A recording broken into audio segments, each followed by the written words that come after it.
Pessoal, mais um vídeo aqui, módulo 43. A gente viu no módulo 42 as diretrizes sobre as esferas e suas partes.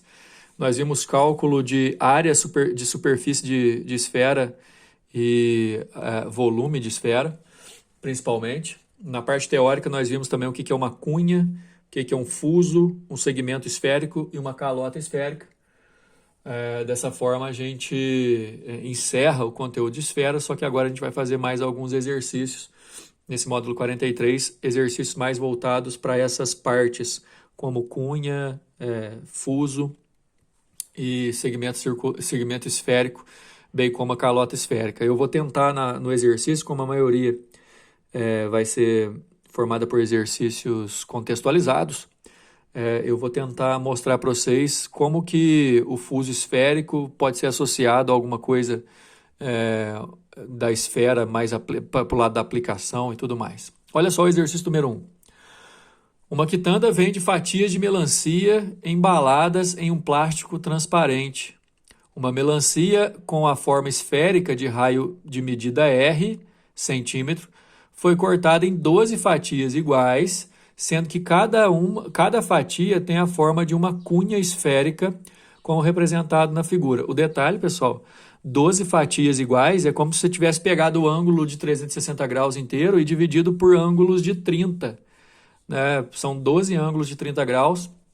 O ângulo de formação, o ângulo equatorial desses fusos, que são as fatias da melancia, é um ângulo de 30 graus. Continuando o exercício, sabendo que a área de uma superfície esférica de raio R é de 4π vezes raio ao quadrado em centímetros quadrados, determina em função de π e de R a área da casca de cada fatia da melancia. A área da casca de cada fatia de melancia, essa parte alaranjado mais escuro aqui, ó, é exatamente o fuso esférico. Enquanto, na verdade, a fatia como um todo é uma cunha. E na letra B, quantos centímetros quadrados de plástico foram necessários para embalar cada fatia, sem nenhuma perda e sem sobrepor camadas de plástico? Ou seja, qual é a área da superfície total de cada fatia? A área da superfície total de cada fatia, pessoal, seria a área da superfície da cunha inteira. Você vai pegar o cálculo da letra A, que é a área só da casca, e depois as duas áreas da região vermelhinha da fatia de melancia. Essa parte que vocês estão vendo aqui, mas está de amarelo, né? Não tem problema.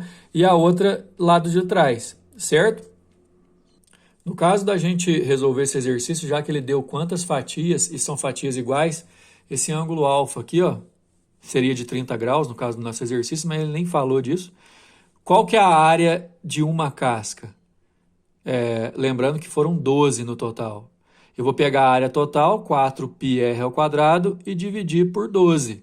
Ou multiplicar por um dozeavo. Quer dizer, a área de uma das fatias, a área da casca de uma das fatias, que é, na verdade, a área do fuso esférico, é um dozeavo, porque são 12 fusos iguais, de 4πr ao quadrado, que é a área total. Aí, esse 4 com esse 12 eu simplifico, fica 3 aqui embaixo. Π vezes raio ao quadrado sobre 3 é a área do fuso de uma fatia dessa melancia. Agora, a letra B estava pedindo para calcular qual que é a quantidade de papel em centímetros quadrados, papel não, plástico, né? Em centímetros quadrados para poder embalar essa fatia inteira. No nosso caso, eu vou pegar a área que eu calculei na parte de cima, que é a área, na letra A, né? Que é a área da casca, e depois, olha só, essa região aqui, ó, que vai ser o miolo da fatia, ela é metade de um círculo. A área da metade de um círculo é π vezes raio ao quadrado sobre 2, que é isso aqui. Agora, está multiplicado por 2 na resolução, porque você tem que imaginar, vai passar plástico aqui e vai passar plástico lá na outra área, que está voltado lá para trás, que a gente não está vendo.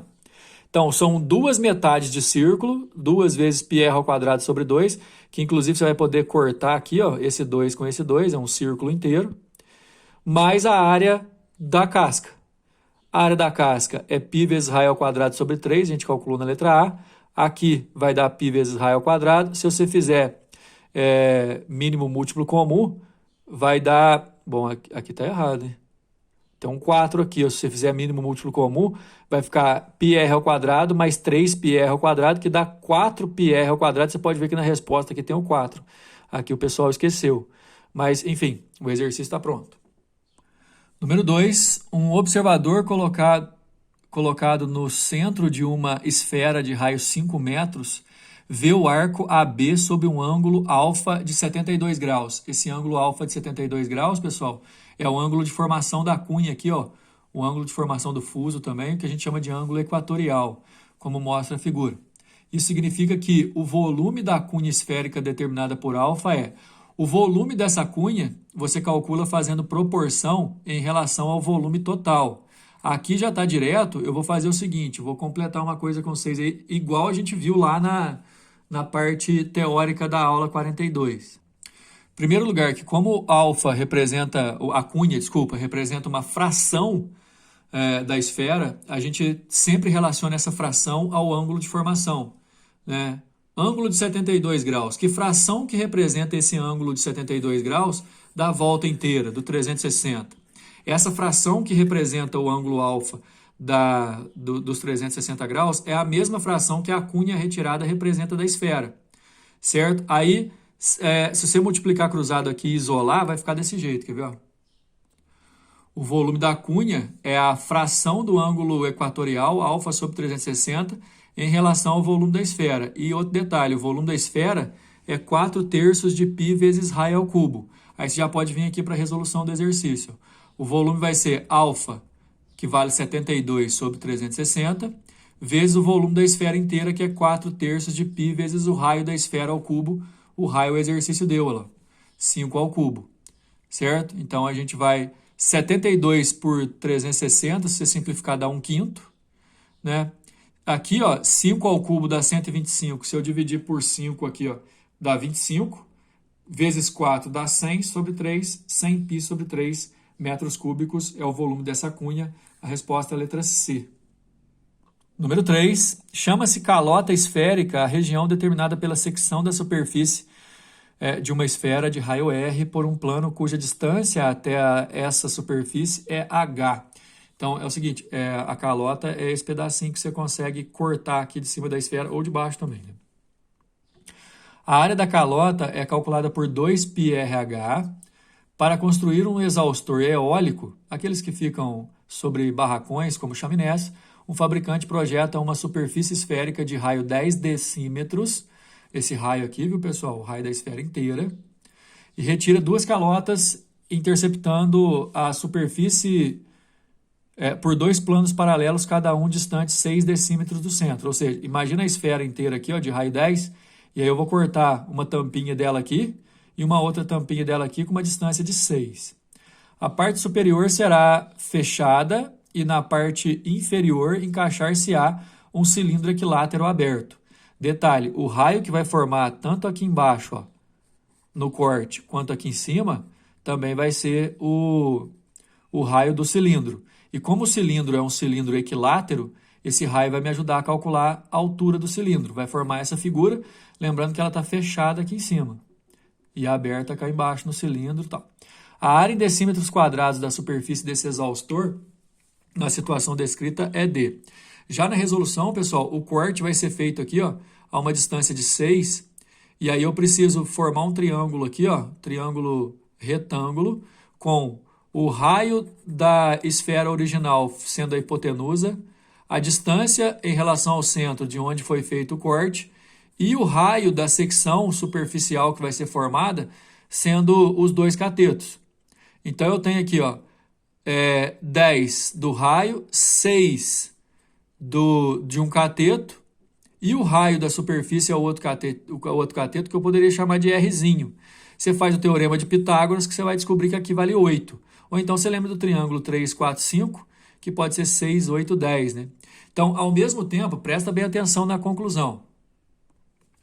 Ao mesmo tempo que eu descobri esse 8, eu descubro o raio da superfície de cima, o raio dessa superfície aqui, ó, que na verdade ela vai ficar embutida, vai ficar interno, e o raio do cilindro.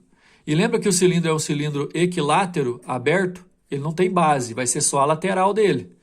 O detalhe é que no cilindro equilátero, a altura do cilindro é o dobro do raio, ou seja, é igual ao diâmetro. Então, vale 16. Quer dizer, é um exercício que tem uma carga de informação muito grande.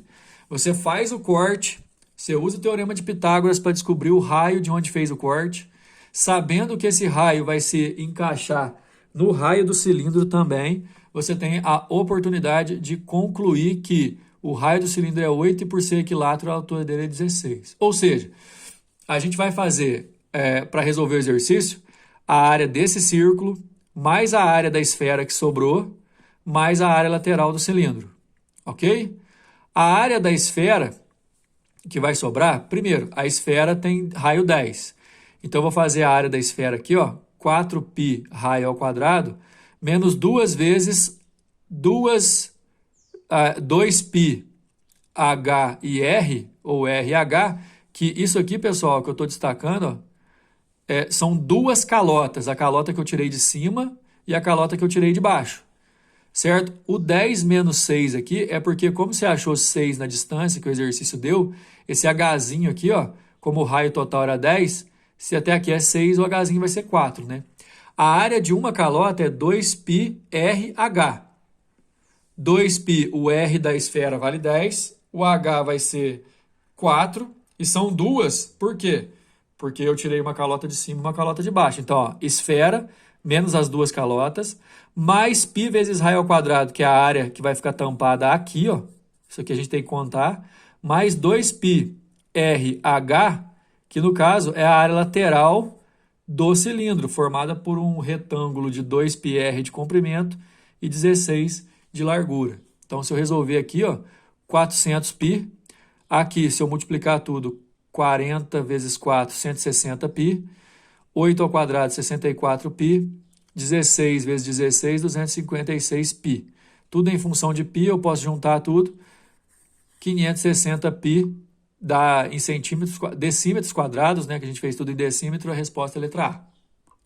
Número 4. Disse que dois pontos da superfície terrestre são antípodas quando o segmento de reta que os une passa pelo centro da Terra. Podem ser encontradas em sites da internet representações com a representação abaixo, produzida abaixo, em que as áreas escuras identificam os pontos da superfície terrestres que ficam, assim como seus antípodas, sobre terra firme. Entendi. Antípodas, então, você vai imaginar aqui um ponto qualquer, por exemplo, um ponto aqui, ó. Lembrando que isso é um plano esférico, você tem que imaginar isso como se fosse uma esfera.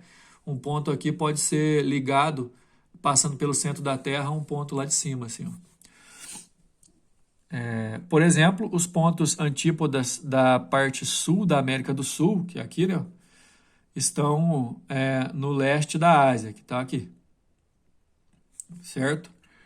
Se um ponto de latitude x graus norte e longitude y graus leste, então seu antípoda tem latitude e longitude respectivamente. Lembrando que esse ponto aqui, ó, a gente tem que achar x graus norte e y graus leste e depois ligar esse ponto a um outro ponto oposto passando pelo centro da Terra. Ficando exatamente assim, pessoal. Ó, se você pensar num ponto P que fica x graus norte, de acordo com o que o exercício está falando, e y graus leste, ele vai estar aqui, ó, nesse primeiro quadrante. Se você imaginar, você vai ter que descer uma linha passando pelo centro da Terra para achar o P', que é o antípoda de P. Você não precisava saber o que é antípoda para fazer esse exercício, né? O próprio exercício explicou. A antípoda é o ponto que fica diametralmente oposto e, portanto, passando pelo centro na esfera, que é como se fosse a Terra. Aqui o meridiano de Greenwich, para você poder falar que são y graus leste, e aqui seria a linha do Equador para você falar que são x graus norte. Obviamente, se você rebater esse ponto aqui, ó, como aqui são dois ângulos opostos pelo vértice, se o ponto P está x grau norte, o ponto P', que é o seu antípoda, vai estar x graus a sul. Esses dois ângulos são iguais, porque são opostos pelo vértice. Agora, a questão é que toda a medida em relação ao meridiano de Greenwich tem no máximo 180 graus. Se você rebater esse ponto para achar o antípoda, se esse ponto P original está a leste, obviamente o ponto antípoda vai estar ao contrário, vai estar a oeste. Mas quantos graus? É o que falta para 180. 180 menos y. Então, a nossa resposta vai ser o antípoda de P, sendo o P um ponto a x graus norte e y leste, o ponto P', que é o antípoda, certeza, vai estar norte e oeste. Desculpa, vai estar sul e oeste. Vamos repetir. O ponto P é norte e leste. O seu antípoda tem que inverter as coordenadas. É sul e oeste. Sul é a mesma coisa do norte aqui, porque são opostos pelo vértice. E no caso do oeste, como ao total aqui a gente tem 180 graus, nessa primeira face dos dois quadrantes, você vai ter o suplemento, 180 menos y. Então a nossa resposta é a letra B, x graus sul e 180 menos y a oeste. Letra B. Finalizando aqui, até a próxima.